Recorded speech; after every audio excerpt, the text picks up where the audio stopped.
किसी गांव में एक बूढ़ा व्यक्ति अपने बेटे और बहू के साथ रहता था। परिवार सुखी संपन्न था। किसी तरह की कोई परेशानी नहीं थी। बूढ़ा बाप, जो किसी समय अच्छा खासा नौजवान था, आज बुढ़ापे से हार गया था। चलते समय लड़खड़ाता था। लाठी की जरूरत पड़ने लगी। चेहरा झुर्रियों से भर चुका था। बस उसका जीवन किसी तरह व्यतीत कर रहा था। घर में एक चीज अच्छी थी कि शाम को खाना खाते समय पूरा परिवार एक साथ टेबल पर बैठकर खाना खाता था। एक दिन ऐसे ही शाम को जब सारे लोग खाना खाने बैठे, बेटा ऑफिस से आया था। भूख ज्यादा थी, सो जल्दी खाना खाने बैठ गया और साथ में बहू और उसका एक बेटा भी खाना खाने लगे। बूढ़े हाथ जैसे ही थाली उठाने को हुए, थाली हाथ से छिटक गई। थोड़ी दाल टेबल पर गिर गई। बहू बेटे ने घृणा दृष्टि से पिता की ओर देखा, फिर से अपना खाना खाने लगे।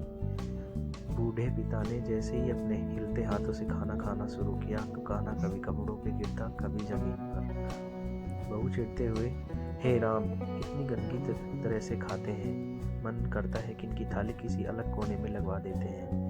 बेटे ने भी ऐसे सिर हिलाया जैसे पत्नी की बात से सहमत हो। उनका बेटा यह सब देख मासूमियत से देख रहा था। अगले दिन पिता की थाली उस टेबल से हटाकर एक कोने में लगवा दी। पिता की डबडबाती आंखें सब कुछ देखते हुए भी कुछ बोल नहीं रही थी। बूढ़ा पिता रोज की तरह खाना खाने लगा। खाना इधर गिरता, कभी उधर। छोटा बच्चा अपना खाना छोड़कर लगातार अपने दादा की तरफ देख रहा था। माँ ने पूछा, क्या हुआ बेटे, तुम दादा जी की तरफ क्या देख रहे हो और खाना क्यों नहीं खा रहे हो?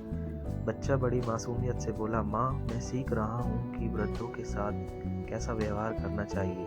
जब मैं बड़ा हो जाऊँगा और आप लोग बूढ़े हो जाओगे तो मैं भी आपको इसी तरह कोने में खाना खिलाया करूँगा।